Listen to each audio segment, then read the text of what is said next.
Did you did you ever check out that show I was talking about, Words and Numbers? Mm-mm. Well, they had kind of an interesting. I had never heard a sound bite regarding communism of this magnitude, but I thought it was a banger. The point they made. Let's do it. All right, check this out. So they basically I need said, to share with you. I need to share with you. "You gotta share something with me."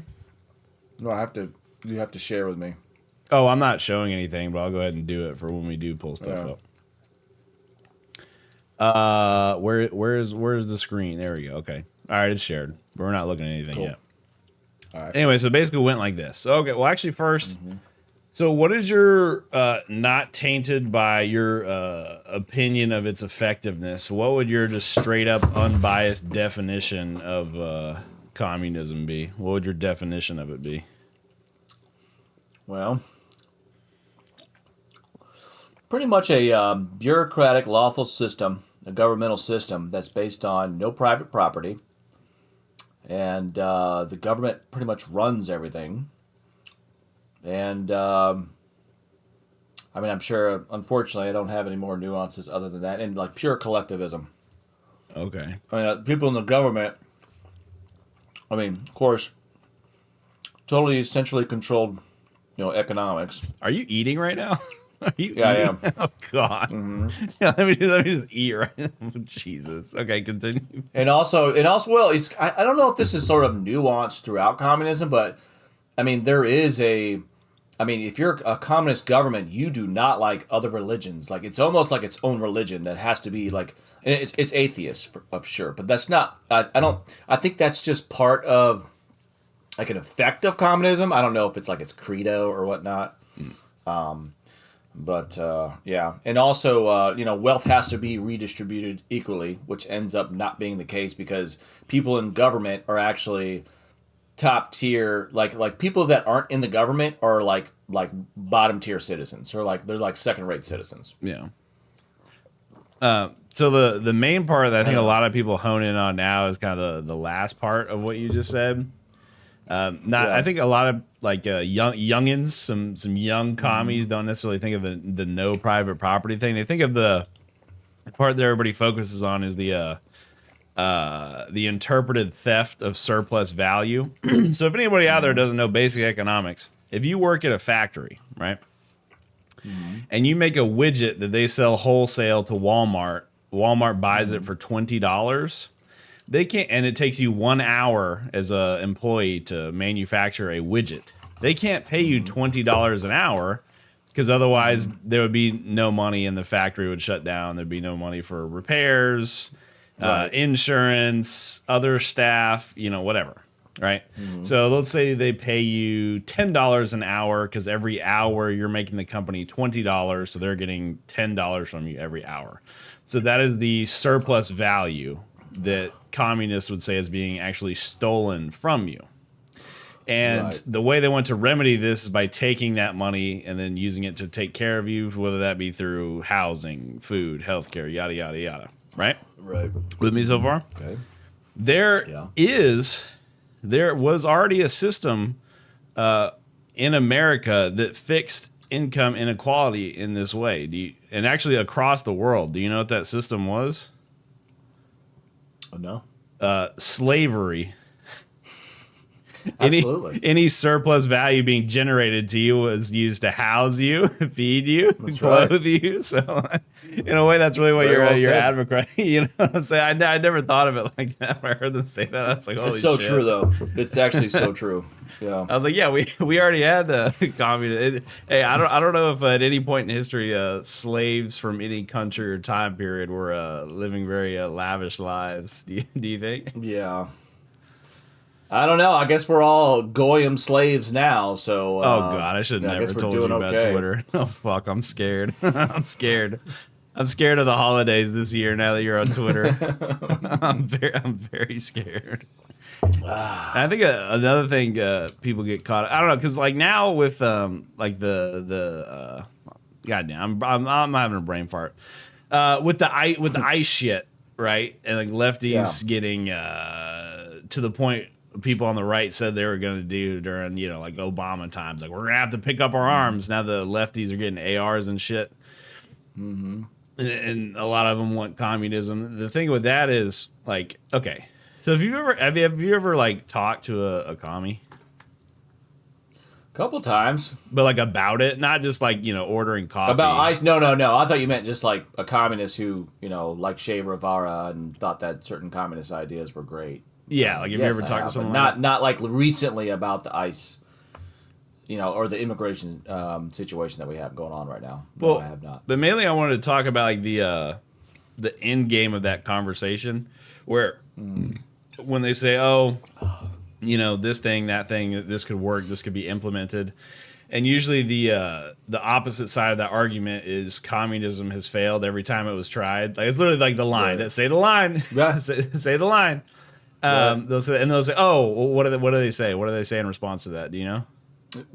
Usually it's just, well, we haven't done it the way either I want it or the way that it should have been done. It wasn't done correctly. Yeah, they usually say, that wasn't real communism. Right, yeah, it wasn't real communism. And I think the conversation usually stalemates right there because the anti-communist person goes, "Oh, okay, well, you're dumb because it's failed." And then the other one's like, "Well, you don't actually know the theory. You haven't read the theory. So if you did know the theory, you would know that communism, it would work if it was done correctly." And now, here's where I think you can get a W from the anti-communist perspective here. Here's where I think you can get a W if you don't let it stop there, okay? Thank God. I'm helping you out. I'm helping you out here. I appreciate it, bro. You need my help for your political debates. You need my help. Here, I got you. I got you, bro.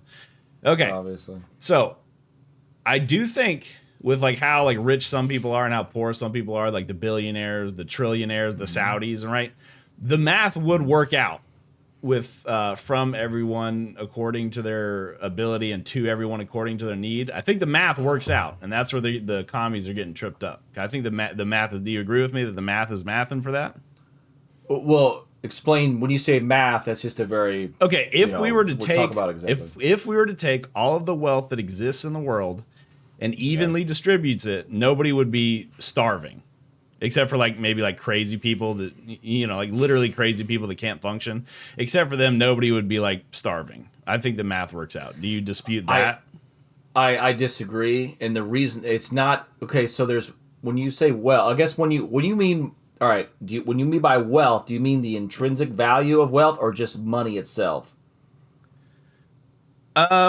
Well, I guess if we were to extrapolate this out to being like literally doing this, the most concise way would to be with money, or if you want to extrapolate it further, resources. Okay, I would like to make this argument into if I may, like wealth itself is a more intrinsic idea than just currency. So, like, if I might not be the richest guy in the world, but I own some land and I can grow food on it, which in turn, in certain situations, just having that is like insurmountably wealthy, right? Okay. So the reason why I'm making this point is because this is why I disagree, is because there's so many stories, and this is just a sort of anecdotal, and I think you would agree with this anecdotal sort of example, is that most people that like if you go to a poor person. And maybe just somebody who's worked at McDonald's, not some idiot homeless person, because this is obvious that this would happen if somebody who was homeless and like was many. That's kind of what I meant by crazy people, like the ones that like right. So let's that's going to be too easy to solve. So let's just go to somebody who's just maybe just me. Okay, I've been lower middle class all my life. I think I'd be better off than most people, but let's just say someone in my sort of class situation, somebody gives me $1 million, I won't know what the fuck to do with it. You know what I'm saying? It'll be gone. Well, if it was a communist system, wasted. You wouldn't be given it would be given to like what you need to support yourself. You wouldn't be given a check for $1 billion or whatever the actual math works out to. You would be given a stipend for what you need to eat and have housing. In a vacuum, in a perfect world, if that system could exist, the problem. That's what I'm saying. Well, that's what I'm saying. Hold on, that's what I'm saying though. Is the raw numbers of how much food and water and space there is on the planet, if you were to perfectly redistribute it, you could make it so that everybody doesn't starve. I'm not saying it's practical. I'm not saying it's correct. I'm saying that the raw numbers of food and resources are there. I still have to say no. And this is why it also goes to another point, that the main point, and it's the problem of just logistically, the government, like we've talked about in a communist system, people that are like, it's almost like if you look at the Virginia laws right now that they're passing there, they're pretty much making, if you're not a government worker, you're a second-class citizen. That's what happens in communism. So they're the arbiters of redistribution. The people that just do redistribution aren't creating wealth. They're not creating resources. They are just the redistributors. The problem is you have all this, the bureaucracy multiplies, then the government gets bigger, and then you have all these people that are just redistributors and not participate. Now they're going to try to allocate certain industries to create more resources and all this kind of stuff. Okay, even if they are good mannered and have good intentions, road to hell is paved with good intentions, all of a sudden they just have this, they have a bureaucracy that's just dedicated to logistical redistribution that is just impossible. And that's why all the time under communism, everyone runs out of everything. They run out of food, they run out of water, they run out of everything, because you have this class that doesn't produce anything, that just wants to redistribute it. So I have to say no to that. Well, okay. Well, maybe you'll see my point on the first thing I'm getting at too. All right.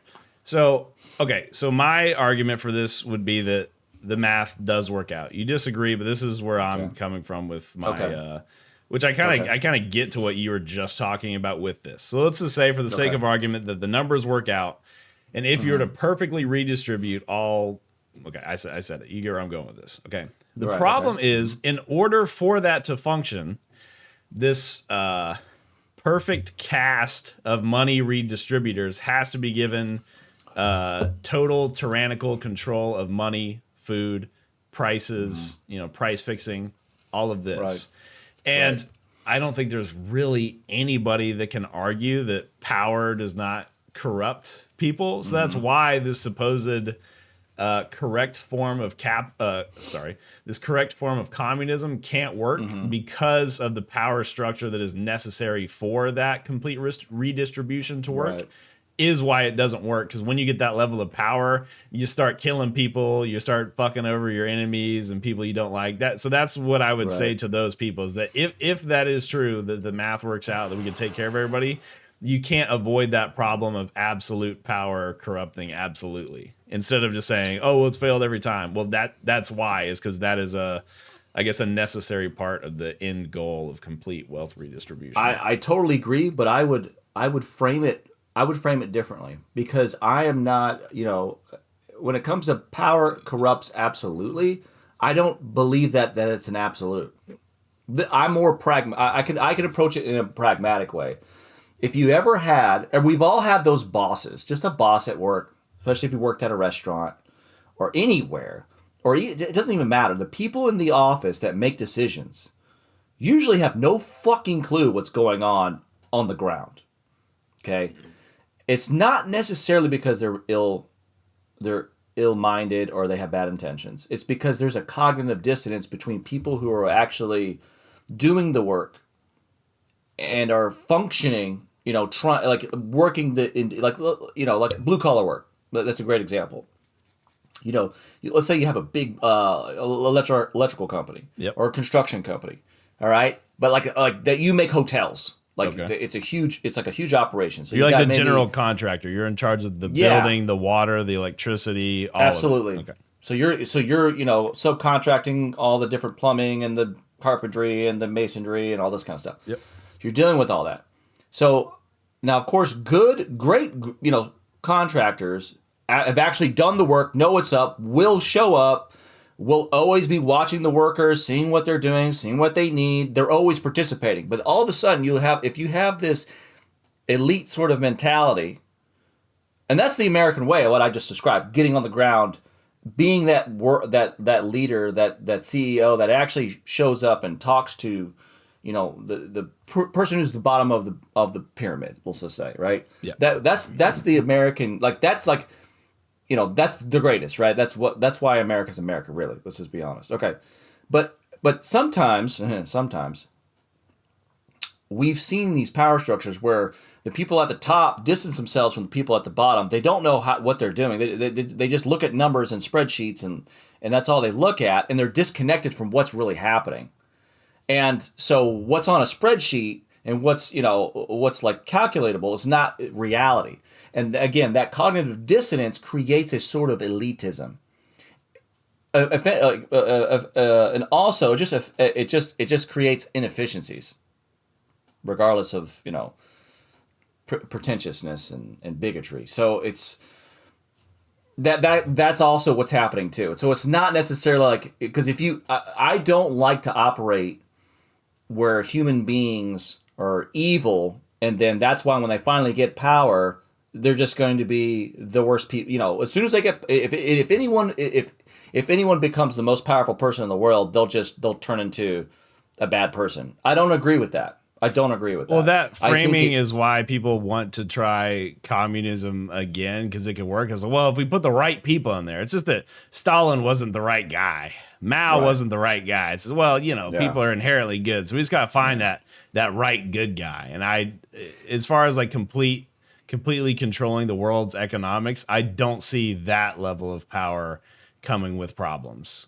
So and I agree with you, and it's kind of funny, but I think that's why communism. I don't know this quite yet, but I would assume, because I've already seen this on just people on the right, but people on the left that are bigger, that are all for bigger government. Even though AI is taking their jobs now, they'll be like, well, communism can work if we don't use people, we just use AI. Because they'll be fair. There's a lot of Joe Rogan. Joe Rogan. Oh, really? But I'm telling you right now, a lot of people believe that, and that's danger. That is absolutely we're not participating in the ritual of power, and how to we're just gonna hand it off to a pseudo wannabe god we created in a lab. Yeah.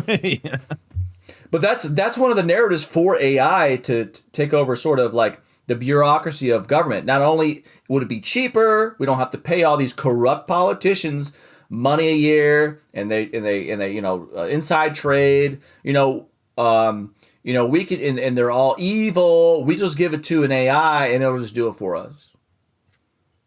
Yes, and that sounds wonderful. AI will solve the problem of communism not working. We just need to put AI in charge of it, and communism will work. But I'm actually just making a general statement about just people who, like, there's people, like, just think about. I mean, I complain about all these corrupt politicians and stuff, and there's the people on the right that'd be like, yeah, they're all corrupt. Let's just replace them with AI, and that is just any spectrum. It doesn't matter what spectrum you're on. But if you continue down that road, oh my God, we're fucked. We are so fucked. Anyway, now I'm feeling you. Yeah, but I don't know. Sometimes I shadow box arguments in my head, and I try to. Yeah, that's good. You know what I'm saying? That's good. I think it's a good little mental exercise. If I remember, I read a little bit of the Communist Manifesto when I was younger, and when I read it, I'm like, this sounds really good. I was like, okay, I can see why people read this and they're like, yeah, I want to be a communist because it's good for humanity and da da da da da. And it's so so it's when you have to obligate, and I know this sounds kind of crazy. Now I'll take a couple of different things. Like, okay, Bernie Sanders. Yeah. Okay, when he gets up there and he says, "Health care is a right." Mm-hmm. It sounds wonderful. We all want to help people. The problem with doing that is that health care is a service, and if you obligate, or if you make it a right that every person has the right to health care, that makes the people in that industry slaves or indentured servants. Mm. You see what I'm saying? And they have to work for nothing because they have to provide this right that the government said it was. And that's a twofold terrible thing. Not only one, you're creating a subservient class of people, in which pretty much all industries, if you're a communist, that you have this right, so you have to do this, so you're obligated to perform this right, to provide this right, But it also insinuates, and this is the insidious part, is that it assumes, or it sort of infers, that the government has the decree to create rights, and that was definitely in the Declaration of Independence. That was stated at first. Government does not make rights; they're God given, and that's why they say that. Well, that is so huge. The first part of what you said about the medical workers becoming slaves, I think doctors and nurses in every other developed country get paid pretty well. I don't think they're really at slave level, and they have socialized medicine. Yeah, but they're not. It's not a right, though. You know what I'm saying? Socialized medicine is well, also. What I'm saying, kind of like doctors didn't become a slave class in Europe and Canada. You know how many hours they work a week, dude? Yeah, you know how many hours nurses work? Fuckload of money. They make good money, but and they do that anyway. They do that anyway under the current system. They're already pulling 48-hour shifts anyway. They work a shit ton. I know, but they do that anyway without socialized medicine. They already work insane hours. Like, I mean, that kind of proves my point. Well, that's what I'm saying, but that's so in America where we don't have socialized medicine, and in Canada and Denmark, we have we have a form of socialized medicine, bro. Okay, yeah, okay. We have a form of socialized medicine. Take a look at my all the insurance companies. Yeah, dude. We have a form of socialized medicine. If you think we have socialized medicine, Obamacare, sir? Obamacare was fucking socialized medicine, and it flopped. It didn't work. Yeah, well, if you think we got socialized medicine, I'll show you my pay stubs, dude. That shit is not taken care of by the government. Let me tell you, bro, that shit is expensive. Yeah, that's my point, dude. You're just. What if it was socialized? It wouldn't be coming out of my fucking what? I wouldn't be paying extra for it. It would be in the covered the taxes. It has to be paid anyway. You're just proving my point. So. And all we would have to do to literally not change anything, just have the government pay for our healthcare, would literally just be cut the Israel budget. That would be all we had to do. That's it. Just cut the Israel budget, and we can pay doctors and nurses exactly the same. No insurance companies needed. You know what? I'm going to tell you now. Besides, like abrasive injuries, like breaking your arm and stuff like that, and certain other things, I believe healthcare is always free. Mother Nature, sir. Instead of buying some bullshit fucking pharmaceutical, you can go down and you can buy some herbs that are way cheaper that work almost better for you or just as well. Do you know what I mean? Well, yeah. I think for 80% of our ailments, you can that's God bless RFK. You can prevent it almost, dude. I'm thinking like 90% of ailments. Even I'm including the fall and break your arm and shit like that. That's gonna happen. You can't like.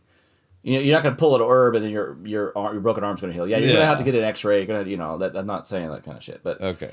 So, but it's like 90% can be solved either with nutrition, eating right, staying away from poisonous foods, and also the certain herbs that you can take, and also minerals and vitamins. And again, that goes back to nutrition. All this can be saved, and that's way cheaper. Way cheaper. Well, yeah, but the shit people are going into crazy medical debt for is a lot of it is, stuff that can't be fixed with herbs. Like what? Shit. Like what? Like cancer? What? Yeah, like getting cancer. Yeah, bro. You're gonna have to start believing, bro. There's so much alternative cancer cures that have been suppressed.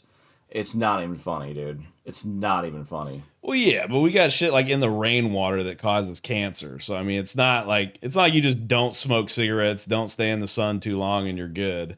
Like they've fucked the planet to where if you get rain on you, you're getting carcinogens. It's also there's so much stuff that we eat that is carcinogenic, and then there's so much stuff that we can consume that can heal cancerous cells and also prevent cancer. So yeah. Anyway, tell that to Steve Jobs. Mm-hmm. Well, you know about Steve Jobs? Yes, I know about Steve Jobs. Oh, yeah, bro. I don't know. It didn't work out for old Steve. So, out of one person, you're just not gonna you'll just eat like shit for the rest of your life? Well, hell yeah! I need medication to fix it. I'm not gonna take responsibility for my own actions. That's not the American way. Don't. Yeah, keep eating those donuts and fried chicken every day. Hey, man. That's the government's It's all job. good. They got pills for that. They got pills for that. I'll just get on the fucking Ozempic, dog.